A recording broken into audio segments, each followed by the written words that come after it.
Welcome back to the show where we talk about movies from the 90s, except for that one time where we talked about the sequel to Independence Day.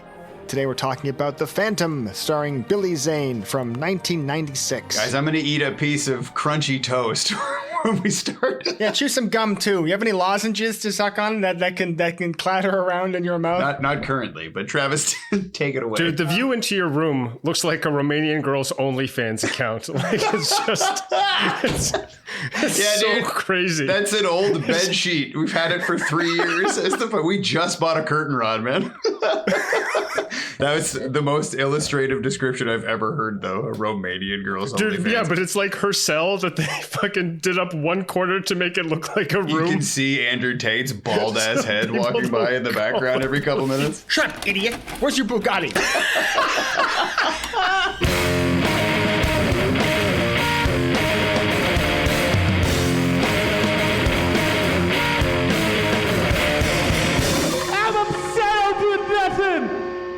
The film opens with text for those who came in late. The text warps into a spiderweb image on a pirate flag, and the narration speaks. It all began a very long time ago, when a merchant ship was set upon by pirates of the Sang Brotherhood. And here's what the voice says. The pirates of the Sang Brotherhood attack a merchant ship, and you, as the audience member, asks, who are the Sang Brotherhood? And the movie says, well, the father of the small boy is killed by the pirate leader Kabai Sang. And you ask, what boy? Whose father? And the movie says, he's okay. He jumped overboard and landed on a mysterious island called Bengala. And you ask, you know the name of the island and it's mysterious? And the movie says, no, the Tugunda people meant the boy no harm. The tribesmen. And you go, tribesmen? And the movie says, yeah, they carried him to their village, where the fire and drum ceremony is where he gets his ring of great significance. And you're like, ring? And the movie says, yeah, because that's when he understood he needed to avenge his father's death and stop piracy. And then you say, the ring made him understand that? And when he grew to be a man, he became the Phantom. Okay, so we got a couple things here. I do want to talk about how succinct this intro is for a superhero character. And like if this were a Marvel movie, this would be like a 2-part saga. But it's not his father. Like, Billy Zane is not the little boy. Yeah, no. That little boy is like Billy Zane's granddad. Great. No, I think it's great. 400 great granddad. It's 20 generations. 20? 20 Phantoms have come before him. So, but that ring was passed down to the second generation of Phantom. Oh, yes, okay. The tribe's leader, who presumably speaks English, tells the kid, this skull ring will protect you. Okay. So, this is what I'm getting at. Because it doesn't matter, it's like, oh, pirates, revenge, skulls, magic, the Phantom. And then it just starts. It's like 45 seconds. They do such a good job. Oh, you're actually praising the movie for being succinct. Okay. You're being... I'm being sincere. You're being sincere. Okay, good. Eric, how did you like the opening of the movie? I loved it. I love the idea of the very first thing I see being for those of you who came in late. Because then I got to think to myself, like I imagine if I'm walking into the theater and I see that, I'm like, oh, okay, how long has the movie been on for? What did I miss? Well, the comics have been on since like the 30s. So for those who have come in 110 years late, here's what you missed. And it can all be wrapped up in about 15 to 30 seconds. I was confused, though, because they were like the infamous pirate Rabbi Sang. The tribal shaman presented the boy with a ring of great significance.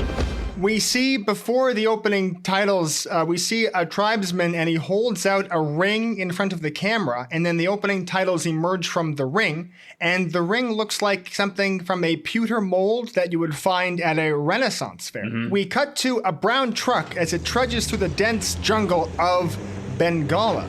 The year is 1938.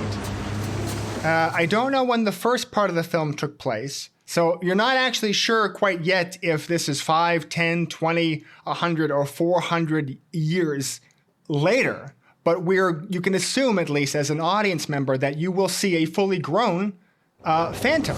Damn worthless map. You drive, I'll navigate. The problem is the map's all wrong. Inside the truck, there are two men who are dressed like Indiana Jones. One is named Quill, who I'm going to be calling James Remar for the duration, and another man named Bucky, or Stumpy, or something like that. Plucky. Yeah, so budget Indiana Raiden is in the car with his cronies and their sex toy, and they're looking for Epstein's Island so they can drop off their precious cargo. Yeah, there's a small boy in there. In between the two men, there's a small Bengala. Bengala's not a real place, right? It sounds like a real place. It's not. We never crossed no damn bridge.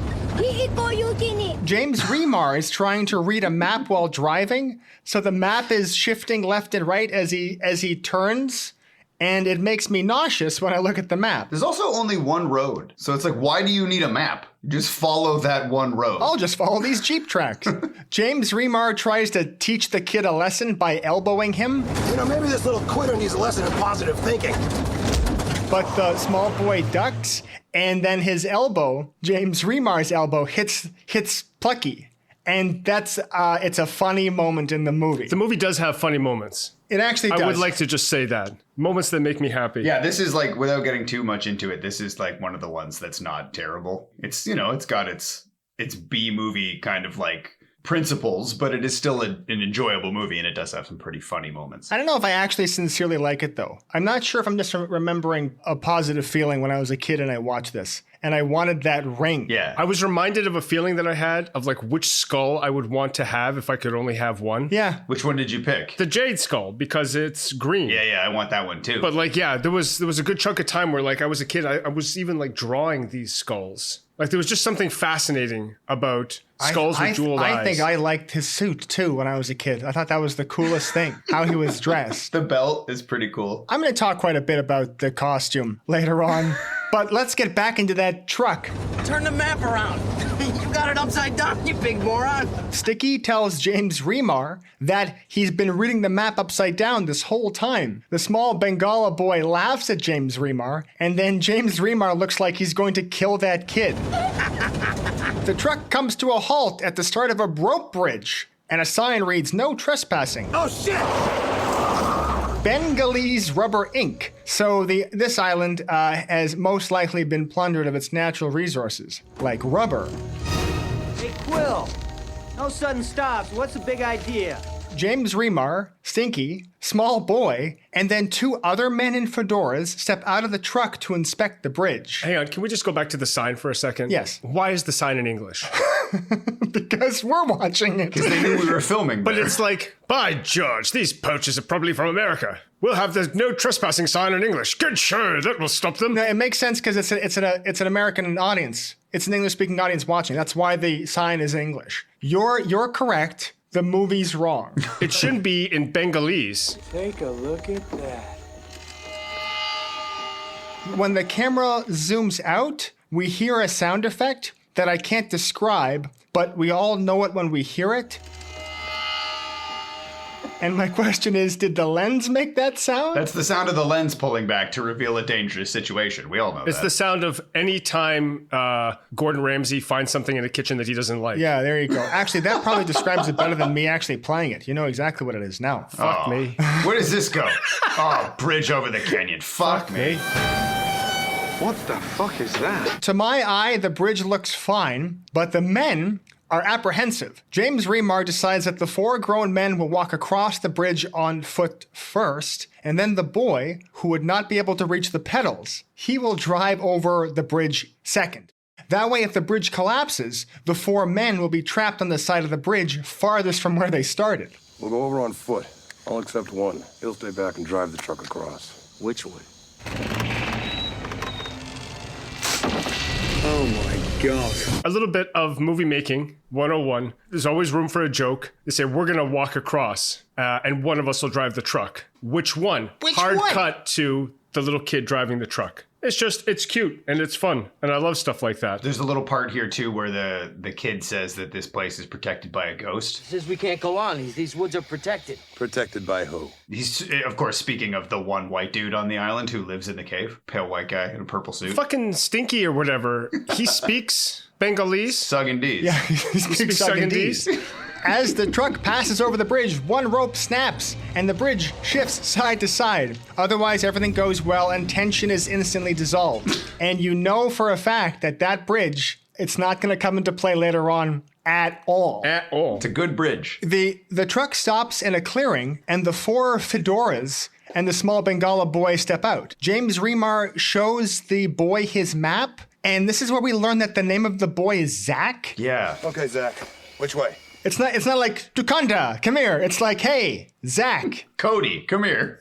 Zach says they cannot continue forward because these woods are protected by, as Eric said, a ghost who walks. While 3 of the fedoras are skeptical, James Remar says, yeah, I don't know about that. I wouldn't worry about that. What in the fuck is that? And they touches a scar on the side of his face. That is an imprint of the skull ring we saw earlier. Yeah, so I don't get it. The Phantom burns people with his skull ring? I think he punched him so hard it left a scar? Yeah, that doesn't make sense. That doesn't happen. No, I like doesn't. to think that he's using the energy from the ring to burn him, which would imply that he understands the ring has magical powers. Or it's a tattoo, and he's just a big fan of the Phantom. Well, no, because later on, he punches Stinky as they're making their getaway. He punches Slippery in the face, and then that guy later on has the scar. You are right, but it's not Stinky. It's Skinny Stinky. It's the other guy that he like mashes into the tree. That guy gets fucked up too. You see, Snail, you're just mashing it. Look, Snail, you're just mashing it now. I can't wait till we get to that part. That's one of my favorite scenes in this whole movie, is when that guy goes into the tree and the preamble to it. I think it's very funny. The men tie Zach up and decide to find their way to wherever it is that are they're. Ooh, I'm sorry, I'm doing a Jeff Goldblum impression. To find they're on the way to wherever they're going. God damn it! This is it. We're there. The 4 fedoras cross yet another clearing, and they reach their destination, the lost city of Zinj. James Remar leads the 4 men to the mouth of a giant cave, but unbeknownst to them, there's a man who's watching them, and it's Rufio. Fitting that you mentioned Hook, because I'm pretty sure that they use like Captain Hook's boat later on. Yeah, and his wig. Do you see that? There's that one guy who looks exactly like Captain Hook later on. James Remar and his 3 goons begin to explore the Batcave. James Remar, using his impeccable skills of leadership, tells his men to look around. Everybody look around. Just sort of poke around a bit. When he says, look around, all the guys start to turn, and I thought that they were all just going to turn in a circle. You got it, boss. And what do the men find? They find spears, jars, skulls, and mummified remains. And they also hear that one sound effect again, and they play that sound effect back to back. Absolutely stinking. I didn't hear anything. I'm going to edit it in later on. So we don't get to hear it, but the audience does. It's the Gordon Ramsay opens the fridge and he finds the wet chicken and he puts his hands in the wet chicken, which he does every fucking episode of Kitchen. What is this show called? Kitchen Apocalypse. Instead of the sound effect, I want you to just cut in Gordon Ramsay saying "fuck me" twice. Fuck me. Now fuck off. The tallest henchman in the cave, Ryan Stiles, he finds a silver skull with blue goofy warbler eyes at the feet. Hulk Hogan comes back to life and chokes him to death, that leathery bastard. That's my skull, brother. That's my skull, brother. So the silver skull is at the feet of a mummified skeleton. Hey, Quill, up here. When he holds up the silver skull to James Remar replies, "Mr. Drax is going to be very happy." Mr. Drax is going to be very happy. But then, the mummified skeleton comes alive and takes Ryan Stiles from behind. The skeleton chokes him to death. Or maybe it was James Remar who killed him, because he just pulls out his gun and starts shooting at the skeleton. James Remar like dead eyes that skull. Like you see the bullet go past Ryan Stiles into the skeleton. So he's a dead eye shot, which I don't like it when a character can shoot accurately one moment and then not in another. But let's talk about why this skull comes to life. Oh, okay, let's all say our hypothesis. Because I don't have an answer. I didn't even think about it. Is it the skull that's giving it power? Is it one of the tribesmen dressed as a skeleton whose job it is to wait there? Well, no, it can't, because you see the bones of the arms and the hands. So the tribesmen, who probably outnumber these guys like 100 to 1, they're not going to stop the poachers. The Phantom is supposed to defend against poachers, but it sounds like the spirits that control this cave and like the ghosts. It's interesting, the ghosts. Jizz, You can say that because you say we can say whatever the hell we want. How does this thing come to life? Eric, how does the skeleton come to life? Does the movie give an explanation? No, the movie never gives an explanation. I think it's the power of the skull. Either that or that guy is just such a repugnant asshole that people will rise from the grave to end him. Like, there's a couple of supernatural things that happen in this movie, but for the most part, it feels very grounded. Yeah. Yeah, the Phantom's weapon is a gun. Like, he's not like using magical powers. He just kills everyone with guns. I originally thought that the guy was going to find the skeleton. Sorry, he was going to find the skull, and then when he sees the skeleton, he would have like scared himself and then fallen backwards off of like that 3-story landing that he's standing on, and then fall to his death. But no, the skeleton actually physically, literally chokes him. Yeah. And it's not like it's being puppeteered by anybody. Well, we don't know that the island of Baranga or whatever it is doesn't exist like in that blue zone where people live to be like 110. So yeah, Stefan might have a point. Maybe it's just a really old guy. Yeah, maybe it is. Blue zone as opposed to a red zone. Yeah. There was something there about politics. I was going... Blue state as opposed to, yeah. I forgot which colors were which. Because I always remembered Republicans being blue. Well, that's here. Because red is communism. Yeah. Yes. Like blue chip, blue old money. You know, it's always... Blue blood, yeah. Blue blood. Yeah, blue balls. And then red is communism. Yes, and then there's the Reds. Yeah, the Red Scare, the Red... Menace. Red Menace, yes. Red Terror. Red Skull. Carrot Top. So James Remar inspects the body of Ryan Stiles and declares him dead without attempting any form of resuscitation. I don't believe CPR had been invented yet. He's dead. Damn thing came alive and choked him to death. But he didn't even like shake him or slap him. I would also like to point out, how long do you guys think you need to choke somebody to kill them? Oh, like minutes. A long time. I think it's even longer than minutes. Like you have to, because when you choke somebody, you're cutting off air. You're cutting off blood and air to their brain and they'll go unconscious. But then they'll come around. Yeah. Like people can get choked out in like MMA and like they wake up from being unconscious. Like you got to put some serious effort. I think you have to like even break their windpipe or something. Yeah, I think it's... Like you're not going to choke somebody Maybe he died of fear though. From fear. It's not possible. Tell Stiles. The other goons asked what happened, and then James Remar explains that when Ryan Stiles stole the skull, the skeleton came alive and strangled him to death. And then the other henchmen, upon learning this, say, "We should steal more stuff." I would have said, "What do you mean? What do you mean it came to life? Will they all do that? Should we leave? Are we in danger?" And what about all this other stuff? Take it. Take it all. Brilliant. Sound logic. I mean, if you're going to be a bad guy, in for a penny, in for a pound, right? And I forget, Ryan Stiles is the singer? Ryan Stiles is the comedian from Whose Line Is It Anyway? I'm calling him Ryan Stiles because in the movie they say Stiles. I thought they called him Miles. Oh. I rewound it a couple times because I thought that he says like, "Miles, go check it out." And then when he's getting choked, he's like, "Stiles." You never learned my name. Go out. What's your style? Now what? Drums. I know that. What does it mean? Nothing. Don't mean nothing. James Remar and the henchmen, they hear the soundtrack so loudly that it shakes the trees. We then see stock footage of an elephant, stock footage of some monkeys, stock footage of crocodiles, and then we see the piercing hazel-colored eyes of Billy Zane. He's the Phantom. He also calls to his wolf dog named Devil, and he says, "Somebody needs us." Devil, somebody needs us. And then he stands up, which leads me to believe he's just been sitting in that chair for God knows how long, waiting for someone to trudge through the jungle to... I guess my question is, how did he know that who needs him? Shouldn't he have said, there are baddies afoot? I thought that chair was in the same room as them. Like, he's just kind of over in the corner.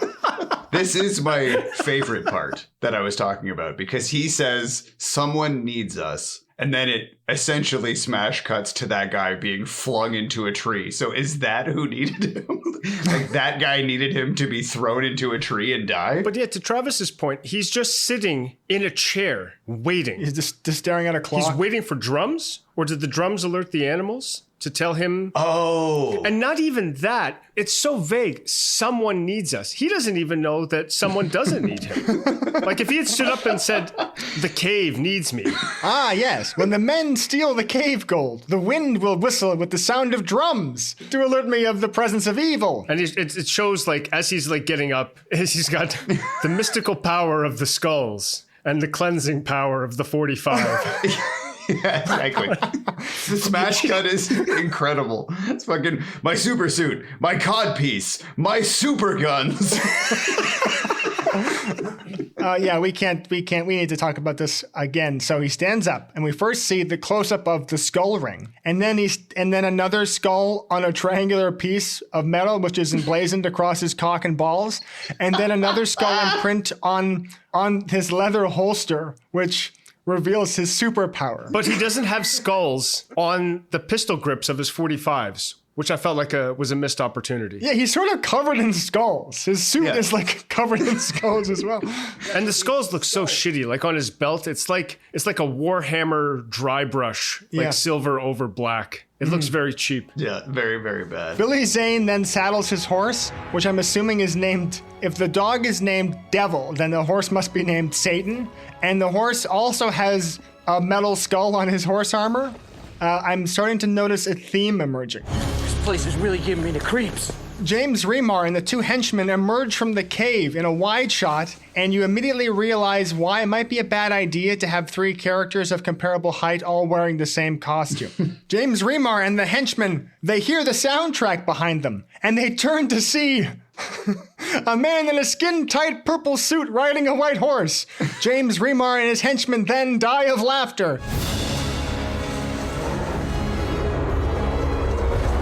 What the hell is that? James Remar shouts, "Shoot Grimace off that horse!" Shoot him!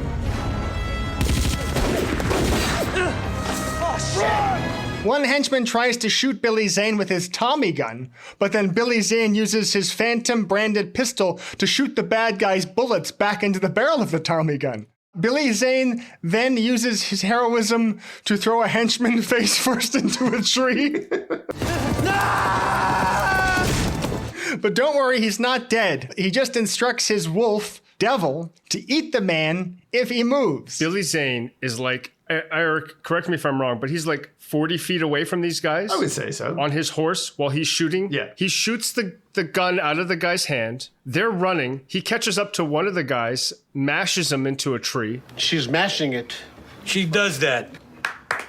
I'm very aroused. The other guys are still running towards their truck, and then he tells Devil if he moves, eat him. Yes. And in that time, these guys managed to get like 10 miles ahead of the Phantom. Yeah, okay. So these guys can run faster than Billy Zane's horse. Well, he is in slow motion at the beginning. I think also... This is important because there's like a relativistic nature to how fast things move in this movie. Yes, that's actually what I was going to say. It's that everything kind of moves at the same speed or can jump forward. Yeah, or move faster or slower. Yeah, yes. But right now we've established James Remar is faster than Billy Zane's horse. Yeah. At this time, we see the Phantom's mask in full daylight, and the way that it's positioned on his face, and because Billy Zane has like narrow almond eyes, he has almond eyes. And then give him like almond eyes if you got. Well, you've already said that, and don't compliment them. It's not a compliment from me because I don't like people with almond eyes. I find it creepy. All right. Narrow almond eyes. Don't compliment him.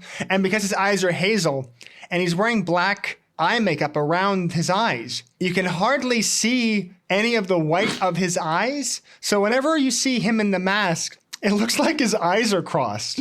Dude, he looks like, his eyes look like Trixie Mattel's when she's all done up and she's got like 40 different eyelashes and the dark eyeliner on. It's so dark. That's so amazing. There's we'll get to this later, but to the point of that, like the moment when remember when he's underwater at one point and he's like watching Drax and everybody like row the dinghy away and he like pops up from under the water. His eyes are so bloodshot in that moment. It's just like this ring of red inside. And I was wondering, like, did they make him do that in actual salt water like 50 times to get the take? James Remar and Blumpkin, they get back into their rusty truck and they speed away. What about Bree? Tough flock, forget him. Billy Zane, I'm not going to call him I might call him the Phantom a couple times, but I'm going to keep saying Billy Zane. Billy Zane gives chase on horseback. And while traveling at a speed slower than the truck, he disembarks his horse and then grabs onto a well-placed gymnastics rod just like Gymkhana. And then he does a spin on the rod before the camera cuts back to the truck. Now, this is to imply that the Phantom has editing powers. And that means that he uses the film's editing to transport him to where he needs to be to fight ne'er-do-wells. Because otherwise, he's not getting to that truck, right? No. Okay, so now another very important point. So James Remar, faster than the Horns. The Horns? Yeah, Billy Zane is riding a Horns. He gets off the Horns onto the stripper pole, and then he jumps and catches up to the truck. Ergo, Billy Zane jumps faster than his horse runs. Yes. And a truck can drive. Yeah, so he jumps as fast as the truck drives. Yes. Okay, now that we've established that. One thing that I really do like about this movie is the villains are all quite charming. Even though they are kind of like dark and evil, they're very charming. And there's a moment now where they look back and they see the horse. And then they look at each other and they go, you must have hit him. And they're super pumped about it. Like, it's a very heartwarming moment that they think they killed the Phantom. You must have hit him. They're wrong, but... And then they kiss. Yeah, and then they kiss on the lips. In the vehicle, Dumpling asks James Remar who that sexy purple man was. Who was that guy? Somebody I already killed. What? You heard me. I killed him years ago. Well, guess what? He's back. In Pog form. James Remar then says, well, at least he's behind us. At least he's behind us. Billy Zane uses the power of editing and lands on the hood of the car. He's not actually behind them. I wanted to bring up and get your guys' thoughts on this. Like, did you also pick up on like an undertone of sexual tension between James Remar and Billy Zane with the whole like I already killed this guy thing? It just There's like sexual innuendos throughout this movie. Yeah. When James Remar's like, I put 12 inches in him. in his back. Yeah, exactly. I took him from behind. Right to the hilt. I took him from behind, right to the hilt. Yeah, Up to the balls. We were having a fight in the car. I was trying to push him, and he was like pumping back and forth, and I pumped him off, and he pumped me off. Wongus, he shoots at Billy Zane, who then falls alongside of the car. Now, what happens next, you can actually watch in a different movie, and it's called Raiders of the Lost Ark. The Phantom fights the man in the front cab. I'm not sure if that's because you only really have so many options when mounting a car to mounting a camera rather to a truck, or if it's actually genuinely inspired by that action sequence. But you can just watch a different movie, a better movie. The punches look fake. The punches look really fake. Do you know what I mean? Yes. I would have, if I was directing it, I would have reshot it. I would have gotten, I don't know, Billy Zane to follow through more, or put the camera more behind James Remar's head, but it's just at the right angle where you can see that he's coming nowhere close to him. Mm-hmm. Yeah. I should mention something important happens in this fight sequence. Billy Zane, he sees a tattoo of a spider web on James Remar's arm. James Remar. This spider web was the one we saw in the opening on the pirate flag. James Remar then leaps out of the truck with the silver skull, sending Billy Zane and the truck back onto that rickety bridge from earlier. Keep the truck! And let me tell you, the alignment on this truck is superb. Yeah. It stays straight for so long. The Ford Phantom. The Phantom almost falls to his death, but he pulls himself back in. And then he hears a sound he could recognize from a mile away. The sounds of a bound and gagged child.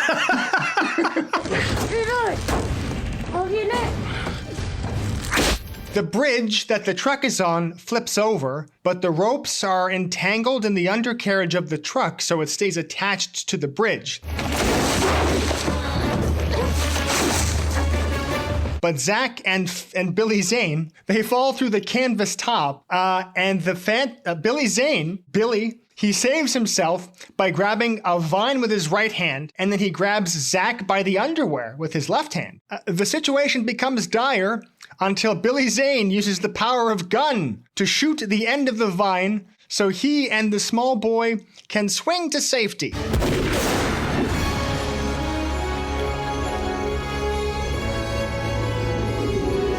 And one angle of this sequence is a slow motion shot, and it's a very underwhelming shot in slow motion. You won't know it until you see it. Billy Zane is one of these inept superheroes, it feels like. He didn't go to save the small boy. He didn't even know he was back there. Like he didn't even like make an attempt to like stop the truck. Then he gets the kid in the back and he's like on his, like the truck is tipped over. He's on the canvas with the little boy and he's like, don't worry, it's all right. No, it's not. Then the canvas like tears open and then he like grabs onto a vine. Like, was this his plan? It's all right again. It's all right again. The bridge was the collapse. Hey, look, more all right stuff. And then this is the other issue is they're like in the center of the vine. Yes. Right? And the vine originally like extends well beyond the truck, but then when he shoots the vine, he's like sort of at the bottom of the vine, like the ending of the vine moves so he can actually swing. Because if it was actually where it was and he shot the vine, they would fall like 50 feet before it actually started arcing back. Yeah. And there's no way that he's holding on with one hand with the boy on his shoulders. Like they're just gonna fall and die, a la Indiana Jones. Yeah, you can just watch this scene in a different, better movie called Indiana Jones and the Temple of Doom. Hello, lady, we're going for a ride. Oh my God. When he pulled out his gun, my brain, for whatever reason, I thought he was going to shoot himself. Like, I thought that was going to be the end. Just like, well, we can't get out of this one. Also, at the end of it, James Remar has the Silver Skull. If the Phantom had to report to somebody, what happened, Phantom? Oh, I ruined the bridge. That's essentially all that happened. I blew up a truck and the bridge is now ruined. And he hops on his horse. Good luck with all the repairs. Okay, yeah, here's another one for you. So this all happens in fairly rapid succession, right? Yep. Billy Zane just has his horse. Yeah. So when he's back in his cave and that bridge is gone, how does he get out? I think there's other ways around. There has to be. better rebuild that bridge soon or else I can't fight crime and piracy. Yeah, maybe the rope people do it. Also, he's on land. How does he fight pirates on land? Stefan, stop asking perfectly reasonable questions, okay? He knows when things are afoot. He says, somebody needs my help, I think. When the tribes people beat their drums. Yeah, out at sea. Sound travels farther over the ocean. We got to go back a second, though, because James Remar almost certainly knows who the Phantom is. And that's why he wanted to kill him. I don't think he just saw some freak in a purple suit and was like, hey, come into the woods with me. He's part of the Rabbi Feng Brotherhood, so he wanted to kill the Phantom. So the idea that the drum's going off and the guy's like, what is that? And he says, nothing, don't worry about it. Like, I just don't understand that part. Why would he not be like, oh, that's trouble. Now the Phantom is coming. We should probably get ready to deal with the Phantom. The implication that he knows that he killed him before means that his dad was also wearing that purple suit. Yeah. Yeah, they all wear that purple suit. The same one. Yeah, they never wash it. And also, the idea, when we meet his dad, he's considerably older. So the idea that James Remar couldn't tell the difference between those two Phantom faces is pretty crazy to me. Also, James Remar killed the other Phantom, and the Phantom lives on this island, but he doesn't know where to go. Wouldn't he know where to go? He's been here before, and he killed the other Phantom here. Well, yes. Was he looking for the same skull when he killed the Phantom the first time? No, he was just poaching on the island, presumably. Oh, okay. And murdering an old man. The bridge collapses, and the truck explodes.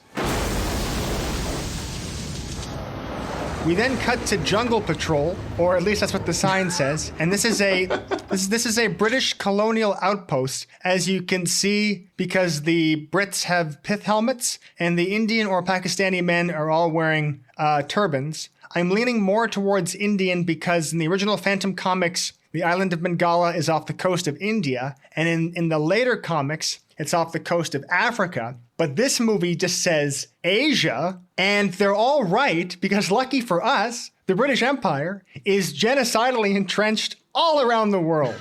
So their presence in India, Africa, or Asia makes total sense. What have you got here, Corporal? Hunches?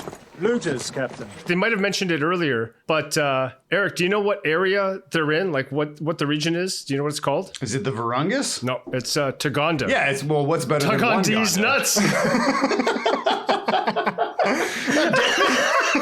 You stole my fucking joke. I had that one, and I had what's better than one Gonda? Two Gonda. You motherfucker.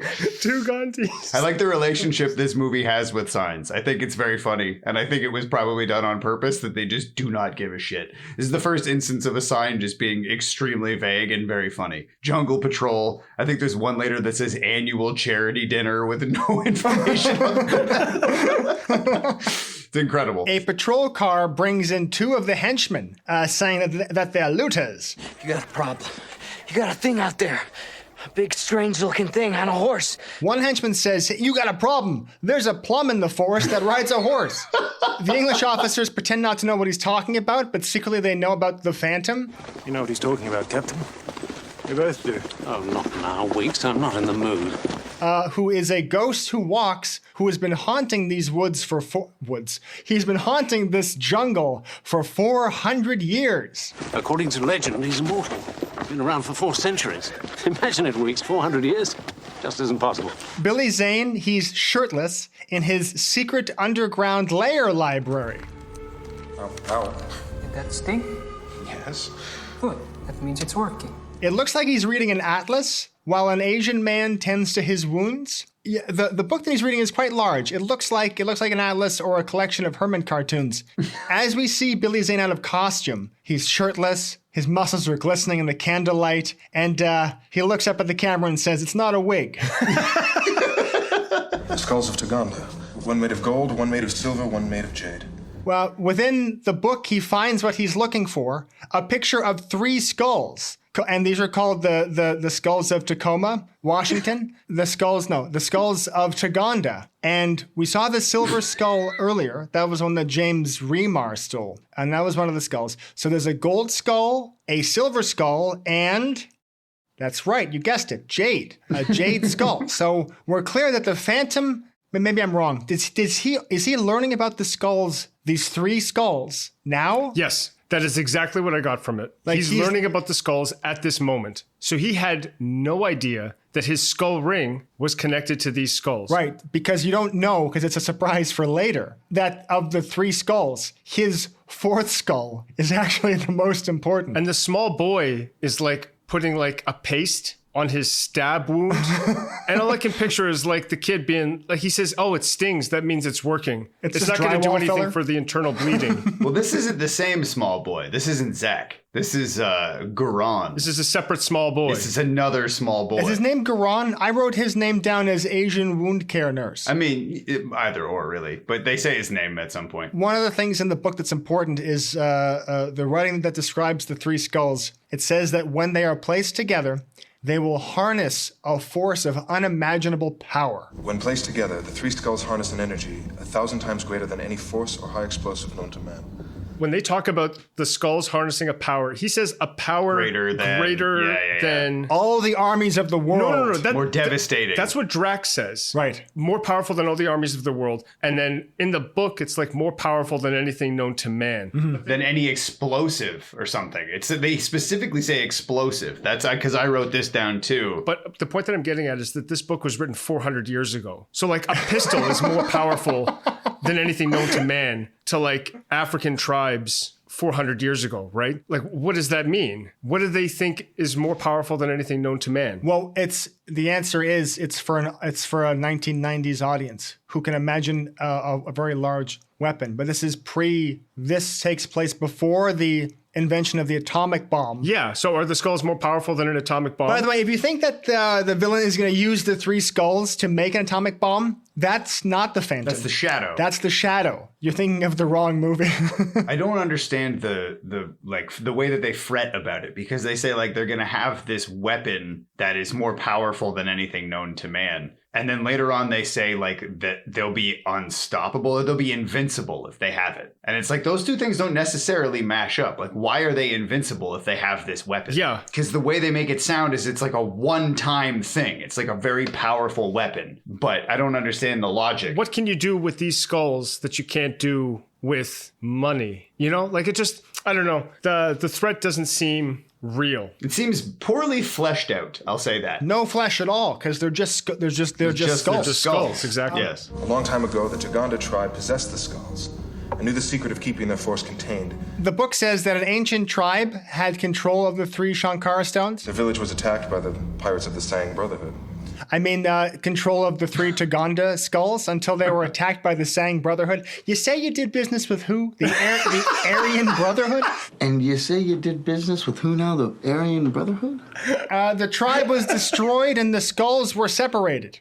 Billy Zane puts away his enormous book, and a clever pen reveals Senator Palpatine standing in the library. I used to come here myself, Kit, to consult the chronicles for guidance and wisdom. And then Billy Zane looks over and says, "Get the hell out of my library, old man." Get the hell out of my car, old man. We learn that Billy Zane, Phantom, his name is Kit, and the old man with whom he is speaking is the ghost of his father, or just a figment of Billy Zane's imagination, which doesn't seem likely because Billy Zane's dad gives Billy Zane new information. I was thinking that. Yeah. When he's talking to Peter O'Toole and he's like, "I'm just a ghost. I'm a figment of your imagination. I can't give you any new information." This is just your memory. I can't give you any new information. But every time the ghost of his dad talks to him, either it is new information, and this is more supernatural stuff, or Billy Zane already knows about the skulls. I think it's a ghost. I think it's a ghost, too. You turned over one of the skulls of Tuganda to the Sang Brotherhood. They've tried and failed to get their hands on those skulls for the last 400 years. But why does he only see the ghost of his most recent father? Why doesn't he see the ghosts of all the Phantoms? I guess if you have to die before your son can take over, he would have never really known his grandfather, maybe. So he only knows the one previous Phantom, who is Hugh Hefner. Yeah, Senator Palpatine, yeah. What if the Phantom had more than one son? Ooh. Phantoms, yes. That's a good point. Every Phantom had one son. Also, the mantle of Phantom gets passed down from father to son, never to daughter. Yes, the Mantom. The Mantom of Phantom is passed down from father to son. You guys call it the mantle of, the Phantom's mantle. That's what he calls his dick. The Phantom's mantle. Yeah, the Phantle? Yeah. The Phantom. The Phantom. Anyway, the Phantom Senior. Stop looking at my Phantom. The Phantom Senior is angry that Phantom Junior allowed a member of the Sang Brotherhood to get a hold of one of the skulls of Tuganda. If the Sang Brotherhood gets all 3 skulls, they'll take them to Akator before Indy, Marion, and Professor Oxley can get there. Gotta get Oxley back, get our hands on that skull, and get to Akator before they do. Grab the wheel. Asian wound care nurse returns and the Phantom Senior fades away. Excuse me, Ghost Lux. Were you talking to somebody? I was talking to myself. Now, they did this effect by cross-dissolving 2 shots, but this one's unique because the camera moves slightly between the shots, so the transition looks bad and noticeable. Yeah, and then the guy's like, "Who were you talking to?" And Billy Zane's, I was talking to my wig. Well, at the very least, Billy Zane says, "I was talking to myself." Yeah, I was cranking one out. Rather than say something dumb like nobody. He's like, "Oh, I was talking to myself." We cut to Long Island, New Jersey at an enormous estate at stately Wayne Manor. A car pulls in and onto the lawn where numerous other cars are parked. And this car is special because it's decorated with someone's front deck. Can I just say it's a little sexist to have the woman driver not know where the road is and have her drive onto the grass? I beg your pardon. You can't park there. Oh, Miss Palmer. The lawn deck car is driven by Diana Palmer. Welcome back, Miss Palmer. Oh, here, let me help you with those things. And she's played by Christy Swanson. The sister of Laura Palmer. Daughter of Arnold Palmer. I'm going to call her Buffy the Vampire Slayer for the whole episode. You want me to go to the graveyard with you because I'm the chosen one and there are vampires? Yes. Buffy has returned home where... Eric, what event are they hosting? Yeah, they're having annual charity dinner tonight. And what's the charity? We don't know. Keep fighting, little guy. With your support of the Bluth Foundation, we'll live in a galaxy where TBA does not exist. I do want to say, I think they tried, because there's like a sticker or like a logo embossed next to annual charity dinner, but the way that the camera is set up and whatever material it's made of, you can't see it or read it at all. I think it says charity for ethnic people. Yeah, charity for we got to raise money so we don't have to sell the paper to the Jews. Diana. Uncle Dave. Hello. I'm so sorry. I didn't realize you were having a party. Oh, it's nothing. Just a Palmer Foundation dinner. I'm much happier to see you. So Buffy goes inside, and then she goes into the kitchen for something to eat. Another little touch. I'm so happy that they didn't use the generic string music. Dun, dun, dun, dun, dun, dun, dun, dun, No, dun, that's dun, dun. whatever Brahms. Oh, you mean the one that they use in Congo? Yeah, the one that they use in Congo, Yes. the one that they use in the Ace Ventura. You know what I'm talking about, right, Eric? Then we'll figure it out Here later. it is. But the point is that they used a different piece of string music. That's nice. And I liked it. Buffy goes for something to eat. Sorry, I and have one more thing. Buffy's dad. His Uncle. what's it called? The thing on, is it a boutonniere or is it a corsage? Corsage is on the wrist. I think boutonniere is actually the correct terminology. So it looks like he lost his flower and he went into his office and he cut one up out of paper and then stuck it on his lapel. It looks not like a flower at all. Maybe Jimmy Wells made it for him. Jimmy Wells is here. He'd love to see you. Buffy goes for something to eat. Her aunt says that Jimmy Wells wants to see you. Now, for those in the know, in a movie like this, in a time period like this, if someone is named James, they fuck. If they're named Jimmy, they don't fuck. Yes, but he tries. Yes. And again with the sexual innuendo. I had the strangest urge a few weeks ago. Track you down up there in the frozen north. Charge into your tent or hut or log cabin or whatever. Sweep you off your feet and bring you back here to New York. And I thought about charging, having sex, into your tent, vagina, or your hot log cabin, which is, of course, the butt. The butthole, yes, of course. You have to admit, Diana, there's magic there. I imagine you in the frozen north, nipples as hard as opals. Suddenly, my mood shifts. A new party member arrives. Lo and behold, it's Treat Williams. Here's the man I want to see. Yay! Dun, dun, dun, dun. The movie can really start now. Friend of the pod, Treat Williams is here. Friend of the show. Yeah, friend of the show, Treat Williams. His hair is parted, he has a thin mustache, and his character's name is Xander Drax, which is villain coded. He should have been called DeVille Diabolique.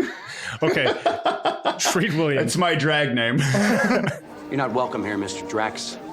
Well, the police commissioner's standing right here. Why don't you have me arrested? First of all, Xander Drax, perfect name. He's got a Clark Gable vibe to him. His suit, his tuxedo, is perfect. Treat Williams is an absolute dime. When I tell you what I would let him do to me, Eric, I would let Treat Williams spit in my mouth in this movie. I'm so glad that he's in it. Yeah, he has immediate aura. He walks in, he takes over the entire scene. There's one moment when he's talking to the mayor, or he's talking to the uncle or whatever. And I know we'll get to this, Travis. I see that look on your face. Yep. But Treat Williams is saying something, and he goes, and another thing. And I'll tell you something else. Just remember who's got the fattest hog at this party, because it's me, see?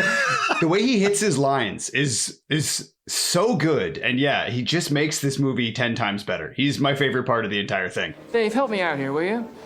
Your reporters have been poking their noses into my personal affairs, and I just don't understand why. Even though he's the villain, everything about him is delightful. The way that he delivers it, how much he enjoys doing evil, he's just a wonderful character. Why go after me? I'm just a private citizen. Yeah, he's got this casual, threatening vibe to him, which is so impossible to pull off. Where he can be friendly and he says a lot without actually saying it. Yeah. It's fantastic to watch him. To watch him smile is just great. He's so magnetic that the Phantom should have been played by Treat Williams, and Billy Zane should have played Xander Drax. But, so this is the problem, right? Yeah. Is they couldn't get the hood over Treat's hair. Because it's rock hard. Because it's real. The reason that they hired Billy Zane was hey, we're not going to have to do any work hiding your hair under the purple cap. What you don't understand is that I've got my Kit Williams wig he looks underneath my Phantom hood. There's no air getting to my scalp. I have to wear my Jeff wig on top of my Chang hair, and then my ball cap on top of that. There's no air getting through here. While Buffy fends off Jimmy in the kitchen, Buffy's uncle goes to greet the mayor. Wonderful affair, Dave. You've outdone yourself. Thank you, Mayor. Now, the mayor, he doesn't like your jerk-off name. He doesn't like your jerk-off face. And I don't like you, jerk off. He flat out tells Xander Drax, stay out of Malibu, deadbeat.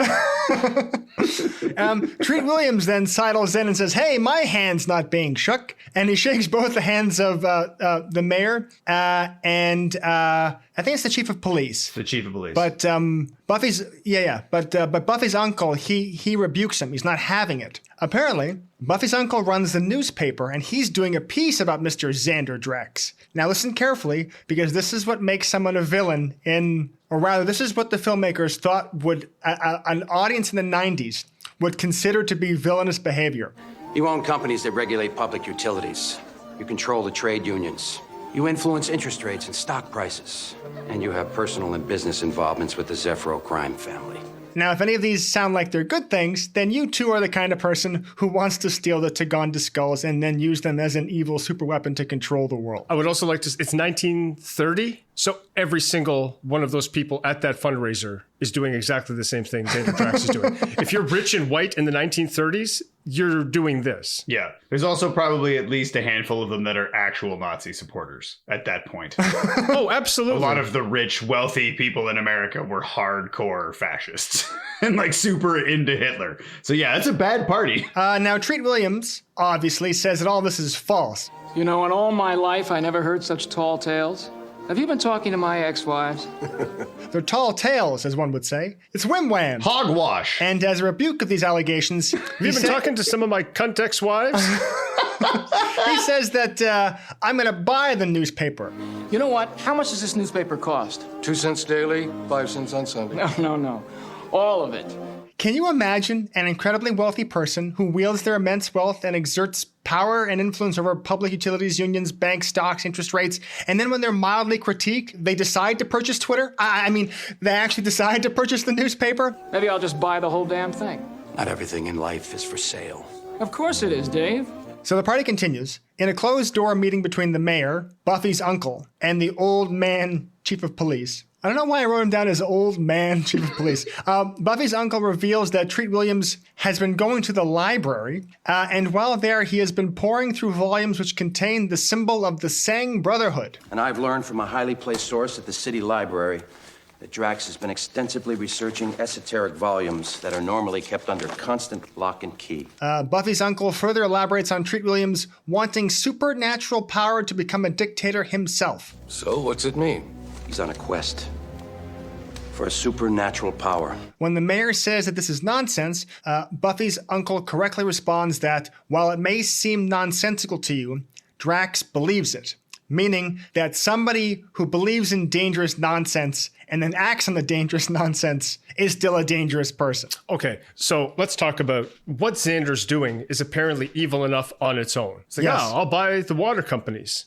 I'll own everything. Nah, what's really important is stopping him from getting these skulls. Now, the parallel to this is Indiana Jones, because the CIA, who are a bunch of morons, say, oh, Hitler's after the Ark of the Covenant. Do you think that there's anything to this? Well, because we don't know, we're going to spend lots of money to try and stop them from getting the Ark of... Like, it's kind of a believable thing that the United States would blow something out of proportion and hire an archaeologist to sort of figure out whether or not this occult stuff is actually real. But this is the owner of a newspaper? Yeah. Like, it doesn't make sense. Why do you care, right? And what the fuck does the mayor care? The mayor of New York is like, I got my own problems. The blacks are moving around. They're protesting hospitals. They're asking for bullshit like equal pay and fair treatment.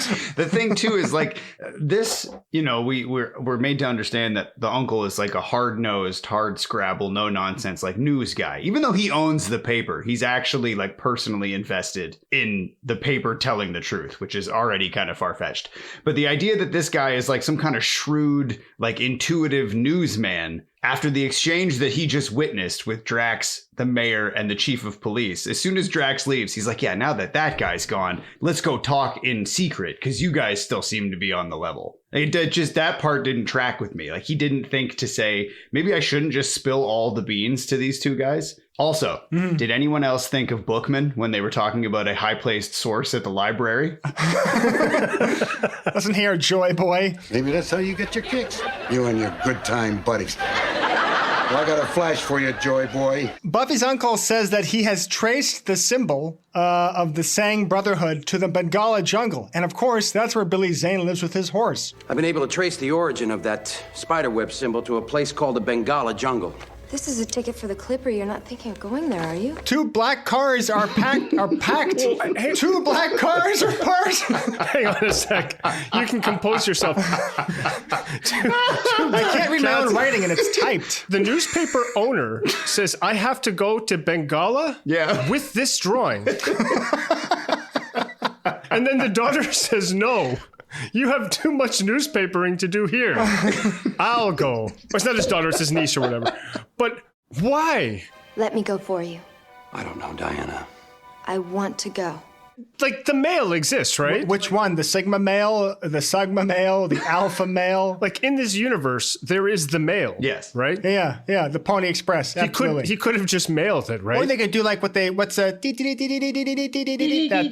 they do Morse code. Morse code. Send a telegram. Wind talk. But no, he actually has to. I don't know why he has to. Well, of course, the reason. I'm going to tell you why. Yeah. Because the movie needed to fill. I think it's about 40 minutes. It's 40 minutes for Buffy to go to Bengala with the drawing and then come back to where they were in New York. Yeah. Well, that's the answer. The reason why he says he has to take this drawing to the Bengala jungle is so Buffy can say, "No, you're not. I am." When you figure that out, it's kind of frustrating. Uncle, I looked at the trip manifest and it says that you're going to Bengala, but you have a 4-day layover in Thailand. What's that about? Why don't I'll just go instead? No, I'll go. Thailand's awesome, man. You can just do whatever there.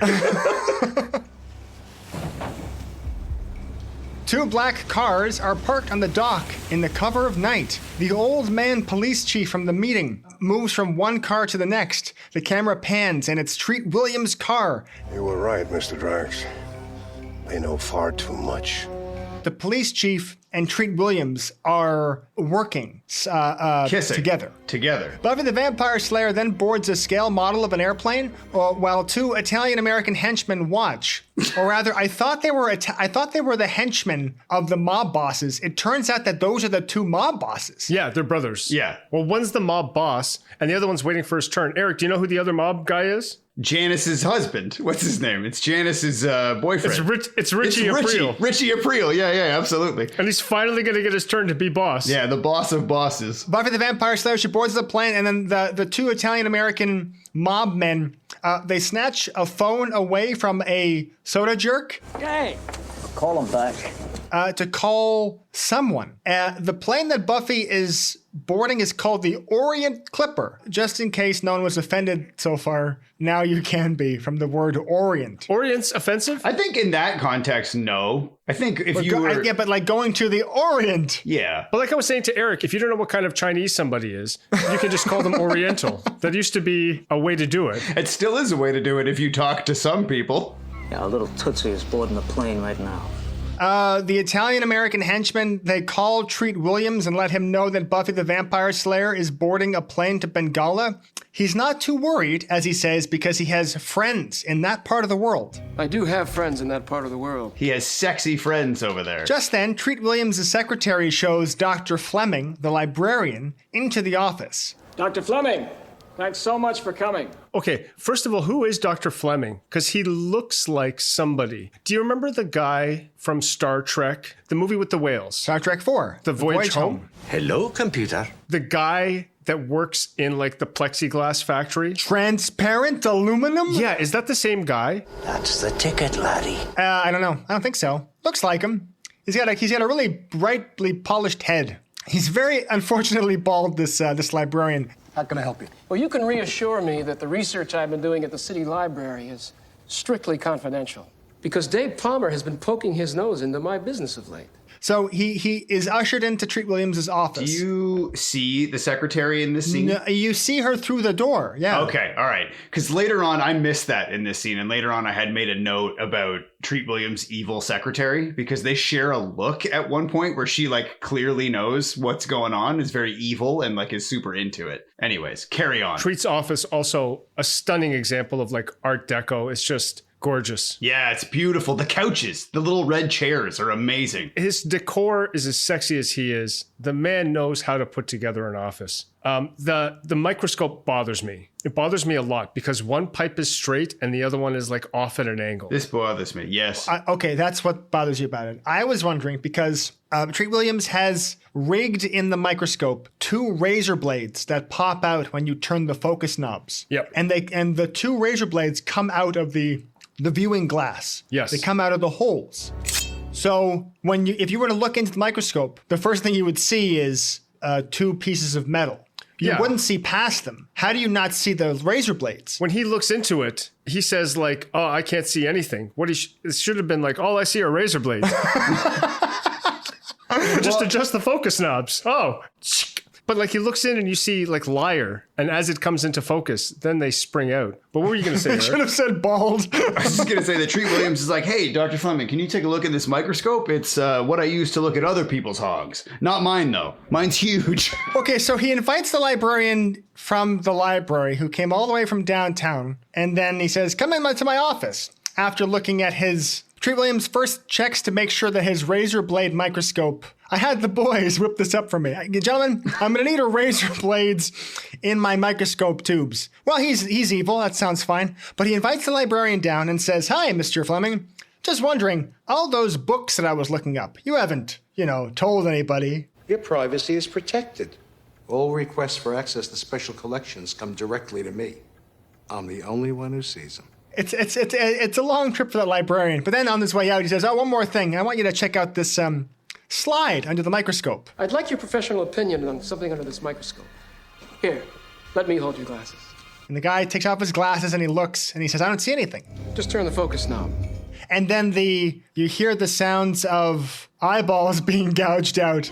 Well, I guess you won't be needing these anymore. You need this scene. I get why this scene exists, to show that Treat Williams is dangerous. Yeah. And he's vicious and he's brutal. But yeah, they call him on... I guess this is also pre-telephones? There's no telephones at this point? There should be. Yes, there's telephones, yeah. Yeah, be a telephone. So there's telephones in mail? Yes. Maybe he said, like, "I want you to put a razor blade through the phone. So when he answers the phone call, it stabs him in the head. Like, boss, you're going to need him to come into the room with you. Because the idea of the whole razor blade phone thing, it's just not going to work." The librarian should have been fawning over Treat more, and then it would make more sense. Drax wants to see me? And like, yeah, okay, he's excited. I get that it's the New York Public Library, but like, did they have books that specific? Like the power of the Tuganda skulls? Also, what's he gonna do with him now? Take a Tugander at these. Like, he can't just gouge out his eyes and send him on his way. That's my next point. It's like, instead of the librarian saying, Treat Williams Xander Drax checked out a book, now he says, Xander Drax gouged my eyes out. Yeah, with a trick microscope. He's inviting more heat. Yeah. So he's got to kill the guy. Also, if you're wondering where Frances McDormand is, that's Darkman. That's a different movie. Oh, I got confused. Buffy's plane, the Orient Clipper, is besieged by 2 smaller red model planes, and then the Phantom is informed of this aerial siege from his Asian wound care nurse. The Panem Clipper's been forced down over the ocean. He looks like he's hand operating a lathe, and the Phantom comes in the room and says, "I'm going now with Zach." Garan, I'm leaving now. I'm going with Zach.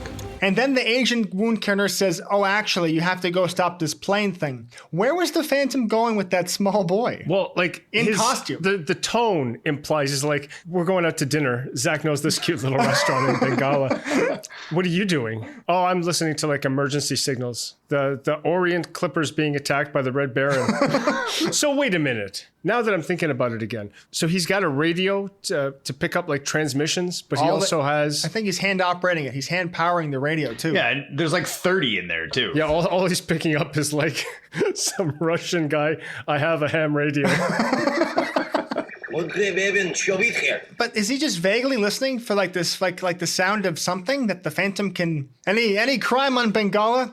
No, Phantom, not really. There's a lot of crime elsewhere. Too bad, though. We're on a remote island. Let me know if anything pops up around where I can get there on horseback. Well, see, and then this brings up a point. Like, what is the Phantom's super domain? Because he didn't know about the skulls. So what is his job? Tables. What do you mean? Guys, what'd I say? Is he to prevent... He's, okay, I have to stop injustice wherever I find it. You have a horse. You can't go that far. Wrong. He is there to avenge his father and fight piracy. But it's not just piracy. He later says, like, I took... You wouldn't download a skull! So he's teamed up with James Hetfield. Okay, so the Little Red Baron planes, they're piloted by agents who are looking for Buffy the Vampire Slayer. The agent in charge is Catherine Zeta-Jones. We want Diana Palmer, and we're prepared to kill all of you, one by one, until she steps forward. No, please. I'm Diana Palmer. Now, I have a name for everyone that I talk about. Sometimes I use their real name, like Billy Zane or Treat Williams, and sometimes I use a name that I associate with them. Like instead of Diana Palmer or Christy Swanson, I say Buffy the Vampire Slayer. So for Catherine Zeta-Jones, I'm just going to be calling her Mommy. And then we go to my favorite scene because it's very funny. Back at the Colonial Outpost, one of the higher ranking officers, he returns to his room and is greeted by Billy Zane in full grape garb. Can't you ever come in through the front door? It's too obvious. I like the window. The officer is not surprised to see him, which leads us to believe that this is a common occurrence. The officer relays news that a Portuguese fishing vessel has rescued the other passengers of the Orient Clipper, the plane. Passengers have been picked up by a Portuguese fishing boat. Everyone's safe, except one young woman who was abducted off the Clipper. When Billy Zane hears this, he perks up and goes, "Wow." Her name's Diana Palmer. Diana Palmer? From New York? Uncle owns the Tribune? Yes, that's right. How did you know? Her? I know her. From New York? My real name is Kit Walker. The Phantom then goes to leave after revealing almost all of his identity, and he goes to leave out the front door. Let's see what I can do. You better go out the way you came in.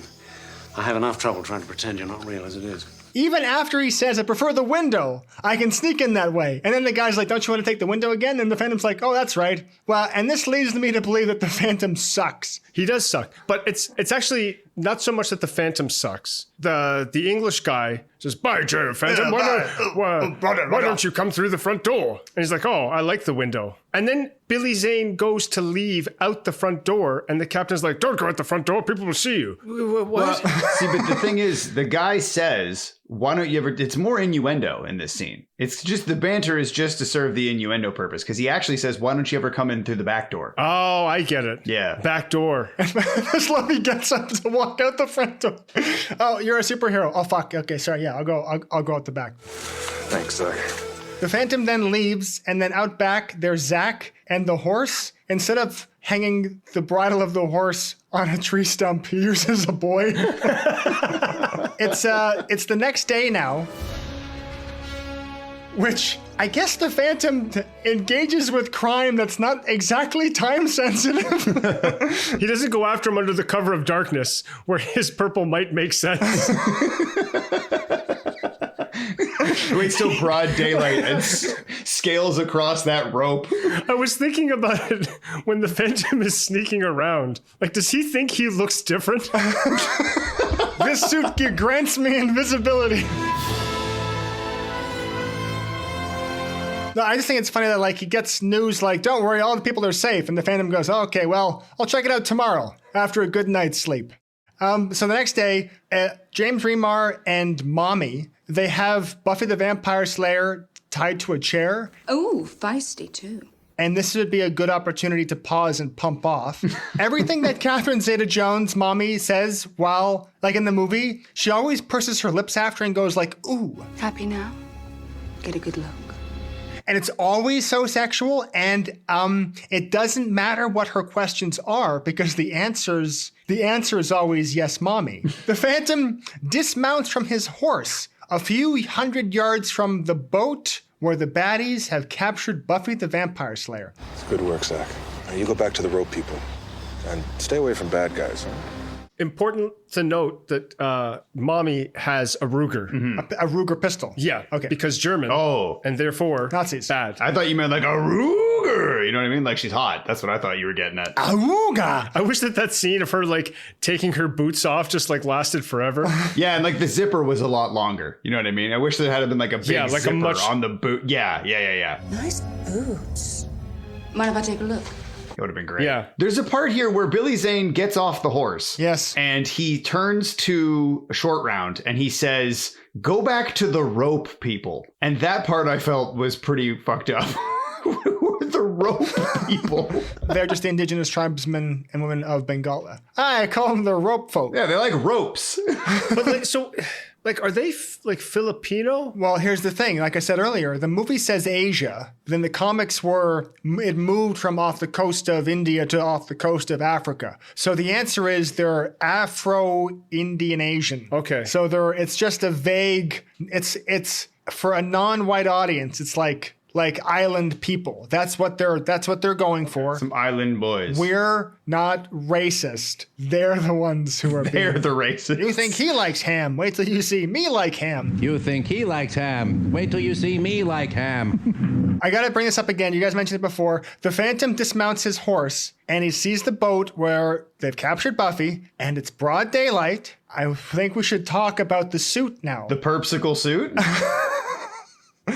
What color is the jungle? I mean, mostly. On its face, it's very green. Yeah. But underneath, there's also tones of brown. If you had to pick a camouflagey color for your superhero, what color would you pick?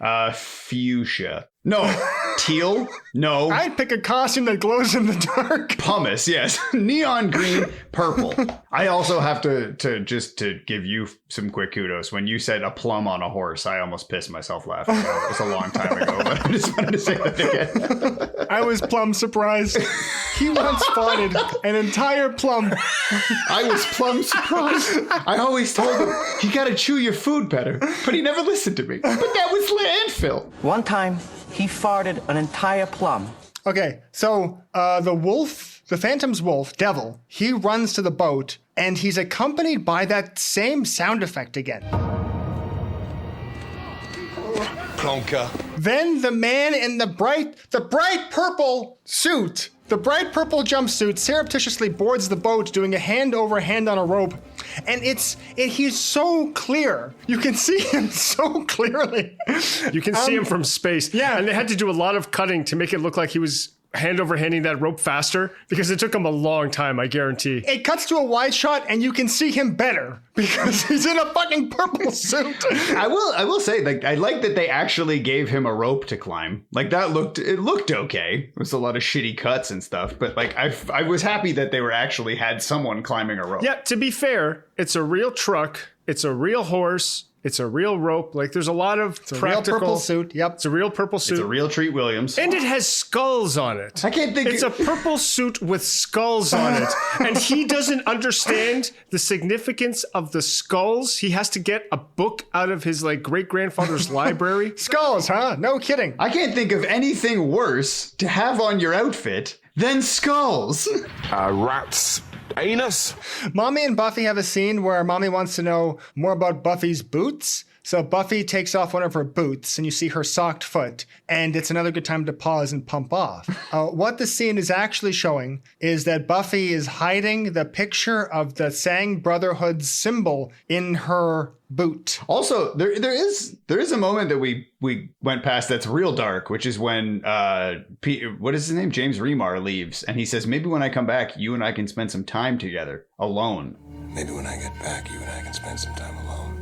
Insinuating with Buffy, yeah. Yes, that lets you know that he's a bad guy. Well, also he's a pirate. Also he murders children, but wanting alone time with Christy Swanson. I guess I'm a bad guy too then.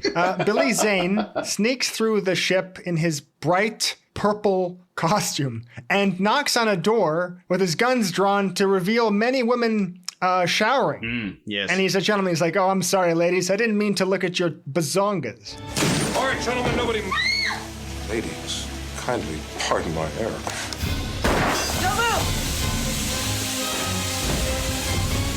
He's then shot at by a woman and then makes his escape through a laundry chute. And this will do it no justice, but it's a wide shot. And the stuntman jumps up, tucks his legs, and goes through that laundry chute opening like so easily. He goes whoop, because it's very funny. It looks a little bit silly. Yeah, it's very Looney Tunes. It's very funny. Yeah, that's very silly. When he barges into that shower with the pistols, for some reason I was hearing like Trump's voice being like, "It's okay. I bought the boat. Very cool. I come in and make sure that everyone's showering properly. It's no very one's a better cool. Phantom than me. Very legal because I own the boat." Well, I would do that. The laundry chute has him land right between Mommy and Buffy. Okay. Oh no! It looks like he's gonna have to fuck his way out of this. What is this, a ship full of women? The ladies that were taking the shower throw their laundry down that chute. Into the office. Into the office? Why isn't there like a Bill Murray on the floor? For those that get that reference. Just a pile Those of are laundry. real fans. But he lands after seeing all the women in the shower, naked women, doesn't care. He sees Mommy and a tied up Christy Swanson, and he's like, aren't there any men on this boat? Like, he's disappointed that it's only women. It's not looking good for the next generation of Phantoms. Also, I gotta tell you. Unless he adopts one. Maybe that's why he's keeping that small boy around. Yeah, he's already got that small boy. It's a Greek situation, you know? I teach you things and... anyways, there's something about those silk brassieres that I find very intriguing. Those 1930s silk brassieres. Why did people think that cone tits were sexy? I don't know, Madonna. Do you know about the cup sizes? Yeah. We know about the cups. Yeah, I know about the cups. Yeah, we know about the cups. You got the cups in the front, 2 loops in the back. You got ketchup on it. Do you know what Greek means in like the sex work universe, Eric? I do not. Greek means anal sex. So like when you go Dutch, everyone pays for themselves. When you go Greek, everybody gets fucked in the butt. Yeah, so when you see like BBBJ, do you know what that is? Bare back blowjob. Bare butts, balls, and back. Maybe take his bare butt out of his costume and spank him. Maybe you could do it, sir. BBBJ. $5 for an HJ, $3 for a ZJ. What's a ZJ? You have to ask, big man. You can't afford it. Wow, it's a regular hot dog carton here. A BBBJ is a bare back blowjob. And Greek means anal sex. GFE. Well, we all know that from the Steven Soderbergh film, The Girlfriend Experience. Yeah. Anyway. We don't know that. I don't know that. What's a GFE? I just said the Girlfriend Experience. Oh, I see. So you pay a girl, and then she tells you you're wearing that. You pay her $350, and she says, you're just like your father, you know. There's an old jungle saying, never point a gun at someone because it just might go off. The Phantom snatches the gun from Mommy's hand, and then Mommy kisses him. Fast hands. I like that in a man. And then Buffy punches Mommy. Tie her up. Or don't. Personal. And it says, if you're not completely like, if the well has not run dry, it's a good opportunity to once again pump off. What the hell's going on? James Remar hears the sounds of alarms, and he heads down to the lower levels of the ship, and he speaks to the woman in a bra, and he says, what's going on? And this line made me laugh so hard. She says, There's a man on board in a purple suit. Finally, someone fucking said it! When Billy Zane takes the gun out of Mommy's hands, she's like, fast hands. I like that in a man. And then Billy Zane is like, well, then you're going to love the rest of me. And by me, of course, I mean my penis. She's like, he has to tell her, this is a rescue. I'm a hero. Didn't the suit give it away? I know I look like the villain from a Cirque du Soleil show, but you have to believe me. I'm not Grimace. He steps out onto the deck with her behind him. Play it cool. He's like, don't be conspicuous.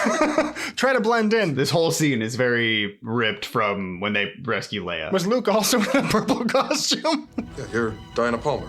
Your kidnapping's been reported to the authorities. This is a rescue. Aren't you a little tall to play Grimace? So the Phantom tells Buffy, you better let me lead the way. And then 15 seconds later, he's ambushed by James Remar. I think we should stick together.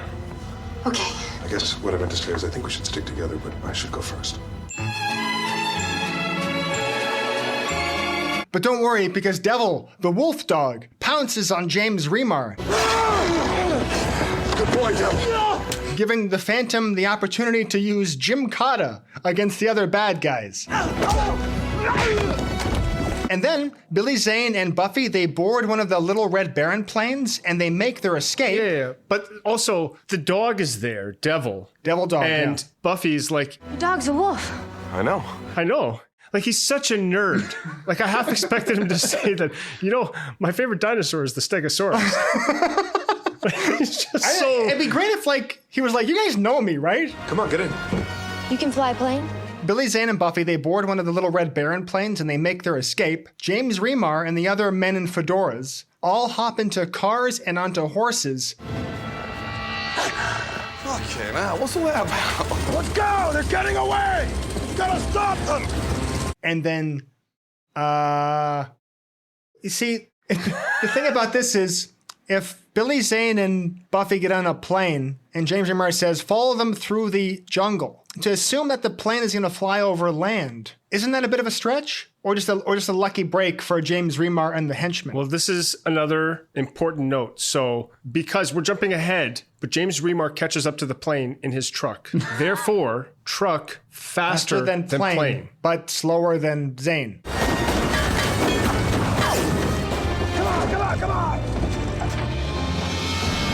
You're pulling my plonker now, aren't you? The truck, is slower. So Zane can jump faster than the truck. Right. But the truck is faster than the plane. Therefore, Billy Zane jumps as fast as plane. But this is also very important because, Eric, you think this through and you do the diagram. But the dog runs over to the horse. And the dog starts talking to the horse and the horse is like, what? No way. What?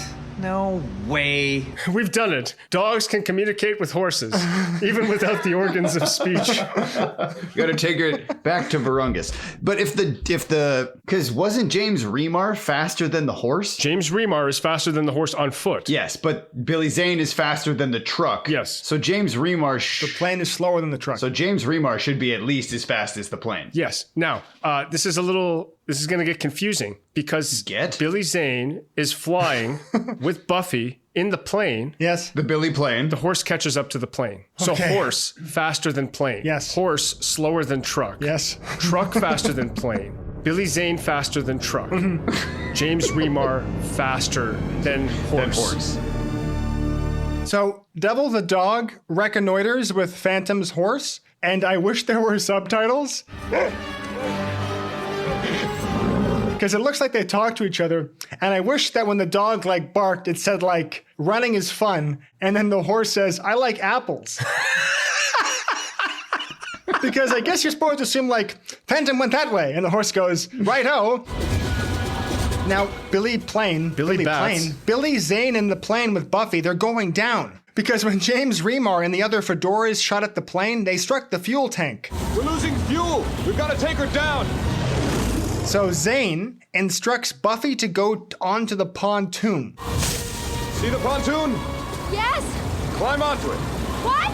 Which is the bottom part. You know, when a plane lands on water, it has those two large water feet. Those are pontoons. So he says, go to the pontoon. Trust me, he says. So he has a plan. So Billy Zane, he jams the stick of the plane so the plane won't veer or dive, and then he too climbs onto the pontoon. Who's flying the plane?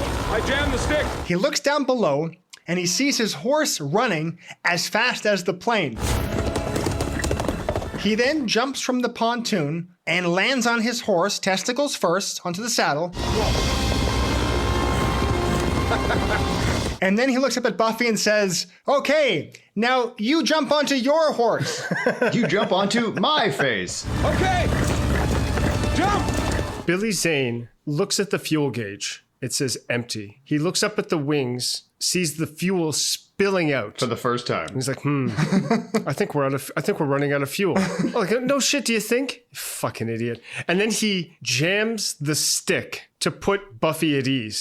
He's like, how is this plane flying itself? I jammed the stick. What does that mean? Because it's a throttle. It's like an old 1930s biplane. Raspberry. Someone gave him the raspberry. There's only one man who gives me the raspberry. I've lost the bleeps, I've lost the sweeps, and I've lost the creeps. That's not all he's lost. So when they're both saddled, James Remar emerges from the woods in his truck and chases them down. But is quickly stopped by a tree trunk, which the Phantom easily vaults.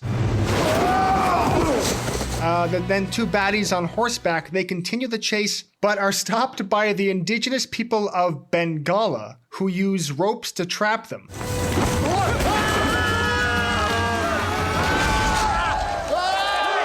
How did you do Billy Zane calls these people he calls them his friends, and he calls them the rope people. And then we never see them again for the rest of the film. I like to think that he calls them his friends, but they're not. He's just hoping that if he calls them friends long enough, they'll be his friends. I thought it was because they like blast rope. I thought that's what he was kind of getting at with that. But in fact, it's just that they love ropes, and it pays off when they somehow manage to catch and hang 2 henchmen to death, and then they all high five. They live among the tree canopy, and they use like lassos to capture the bad guys from the ground cover. Not area, right? unlike the Ewoks from Return of the Jedi. Yeah. It would have been better if after the rope people capture the bad guys and Christy Swanson and Billy Zane stop, and she says, "Do you know those people?" If he went, "No, I've never seen them before in my life," and they just wave at him.